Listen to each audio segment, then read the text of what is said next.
À ce propos, le président de l'UFR et docteur en communication Mohamed Diallo se dit préoccupé par la situation qui prévaut actuellement au Mali. Selon le communicant, il s'agit d'une situation très déplorable qui nuit à l'image des démocraties des pays de l'Afrique. Mohamed Diallo a été joint au téléphone par la rédaction. Ce que je condamne déjà, c'est cette communication. Les chefs d'État de la CEDEAO ont raté ce volte-face dont ils ont subi depuis quelque temps.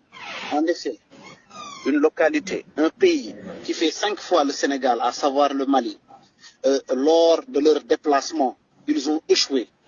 Comment pouvez-vous admettre qu'un chef d'État fasse le déplacement en Mali et dire que nous n'allons pas confier ce pays aux putschistes ou bien un autre chef d'État qui se prononçait face à cette situation et dire que le Nord, à savoir les djihadistes, ne peuvent pas diriger un pays. On ne sous-estime pas une force politique.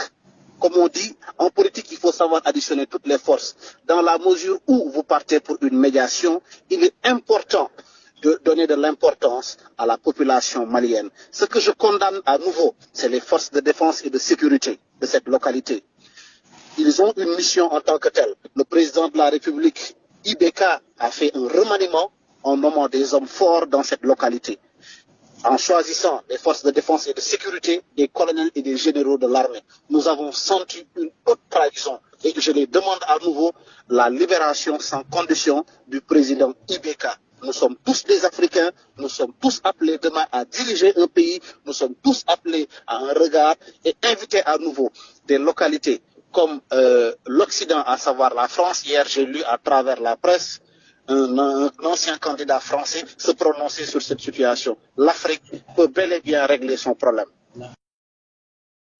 Nous restons toujours avec le docteur Diallo qui pense que la CEDEAO a lamentablement échoué dans sa médiation depuis le début de la crise au Mali. Poursuivant son analyse, il avertit les chefs d'État de la sous-région qui veulent briguer un troisième mandat. Nous l'écoutons. Le Mali, s'agissant de cette localité assez stratégique dont on parle depuis plus de 72 heures, ils ont reçu un financement d'un montant alloué de plus de 10 milliards pour leur localité, pour leur développement. Ainsi, par rapport à cette conjoncture, j'ai appris ce matin que toutes les banques ont été fermées. Ce qui prouve à nouveau que ce pays est appelé au chaos. Qui sera demain le prochain chef d'État? Un gouvernement transitoire. On nous parle d'une délégation qui va aller rendre visite à l'imam Diko.